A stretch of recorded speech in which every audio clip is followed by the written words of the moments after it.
আপনি কি এটা বললেন যে ধর্মের নামে রাজনীতি এনসিপি করবে না, এটা কি এনসিপির কথা? না, আমি যেটা বলেছিলাম জি। ধর্মের প্রতি সম্মান। এখন আপনি ভোট আসলে টুপি পরে শাহজালালের মাজারে চলে গেলেন হ্যাঁ। এবং বাংলাদেশের মানুষকে দেখেন, সংবিধান থেকে বিভিন্ন জায়গায় কিছু রেটরিক শব্দ ব্যবহার করা হয়েছে। হুম। আল্লাহর উপর পূর্ণ আস্থা ও অবিচল বিশ্বাস, হুম।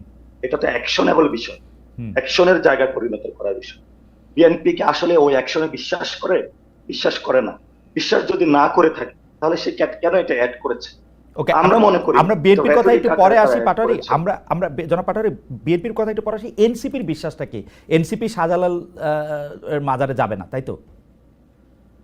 আমরা এনসিপি শাহজালালের মাজারে যে শাহজালালের যে স্পিরিটটা রয়েছে, হ্যাঁ। এখানে যারা নিপীড়ন করেছিল, জুলুম করেছিল, সেই স্পিরিটটা ধারণ করে এবং তাদের যে শান্তিপূর্ণ অবস্থান সেটাকে ধারণ করে। ওকে। কিন্তু শাহজালালের মাজারকে ব্যবহার করে যদি ভোট চাওয়া হয়, এনসিপি সেটা ওকে। বিরোধিতা করে। ওকে, কারণ এনসিপি আমরা কোনো এই মাজার জায়গাতে ব্যবহার করে খুবই না। স্পষ্ট আমরা থাকতে চাই। অনেকগুলি বিষয় নিয়ে কথা বলতে চাই।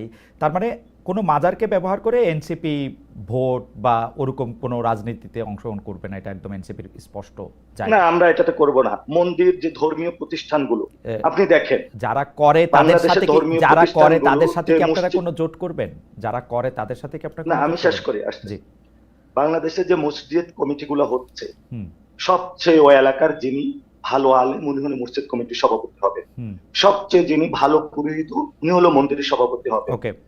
স্কুল কমিটির সভাপতি হবে সবচেয়ে যিনি সম্মানিত এবং শিক্ষিত ভদ্র মানুষটা হবে। হুম। কিন্তু বাংলাদেশে সোশ্যাল স্ট্রাকচারটা নষ্ট করে দেওয়া হয়েছে। হুম।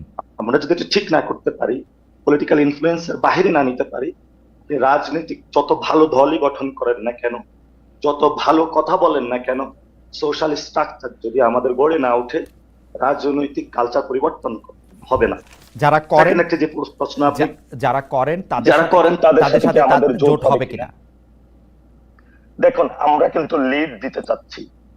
আমরা সবার মধ্যে সেই সংস্কৃতি তৈরি করতে চাচ্ছি যাতে এই বিষয়গুলো না হয়। ওকে। যারা আমাদের সাথে আসবে তাদেরকে এই বিষয়গুলো মেনে আসতে হবে এবং আমরা চাই বাংলাদেশের সামাজিক যে প্রতিষ্ঠানগুলো রয়েছে, প্রতিষ্ঠানের প্রতিনিধিত্বের কাছে ফিরিয়ে দিতে হবে।